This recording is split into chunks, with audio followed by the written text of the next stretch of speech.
So I'm a little late to the party with this one. I wasn't able to see Profile when it first came to theaters, but it's now available on demand. So is this single setting thriller worth checking out?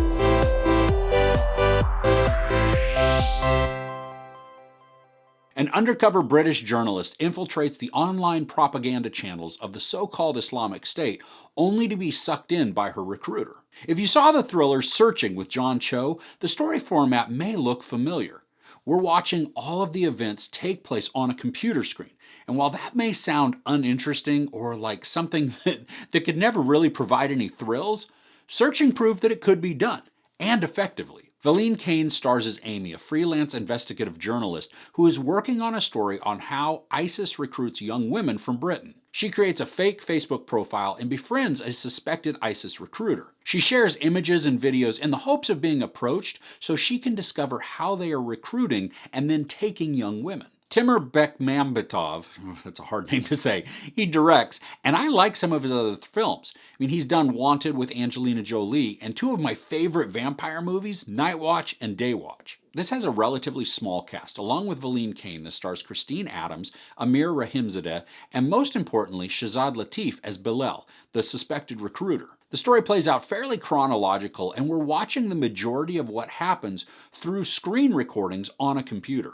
Now, we watch a crazy amount of Skype calls and chats, FaceTime videos, and email exchanges. And all of these are recorded by the computer and then broken into days as the events unfold. And we're not shown every recording of every day, but as we watch, there's a surprising amount of anxiety and tension that's built. I found my heart rate slowly increasing as the story moved along.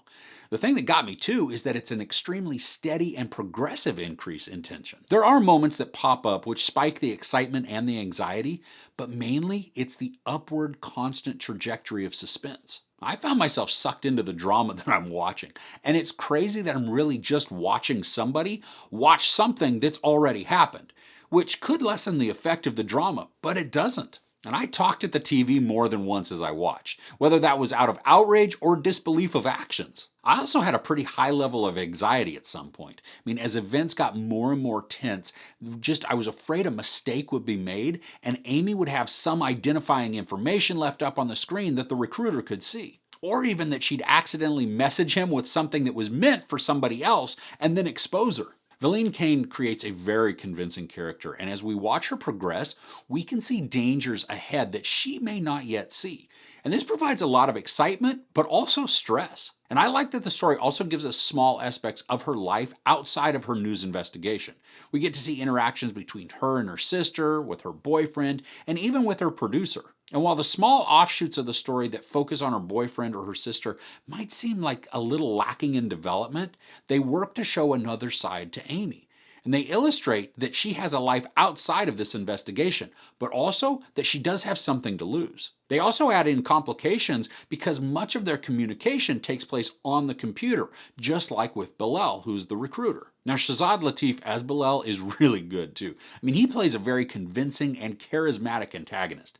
We watch his tactics through dialogue and how he knows just what to say to entice Amy. And there were times, though, that he'd show videos or images that were meant to impress her, and I just couldn't relate in the slightest. He'd show killings or car chases and explosions in just the course of their jihad, but I couldn't understand how that was supposed to be a selling point. Now, maybe if Amy would have been a very militant character, that would have been more of an appeal to her, but she was more timid and quiet, so to show the extremes didn't feel like it would be effective. For the storytelling, though, it was effective. I mean, I was sucked into Amy's world and her mindset, and was there for the terrifying emotional roller coaster ride. I do think there were some small repetitive items here and there, but nothing so much that it caused boredom. There were also moments that the story would breathe, but only for an instant, because it would just allow us to catch our breath, but then it would ramp back up the urgency and the anxiety all over again. Now, this is an hour and 46 minutes long, and I didn't feel the time.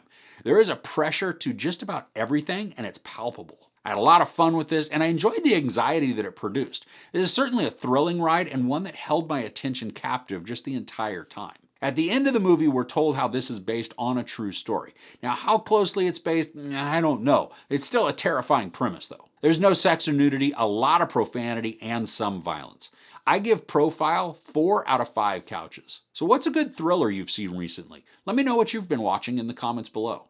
If you enjoyed this review, please give it a like. Also, don't forget to share and subscribe. I'm Chris. This is Movies and Munchies. Thanks for couching with me.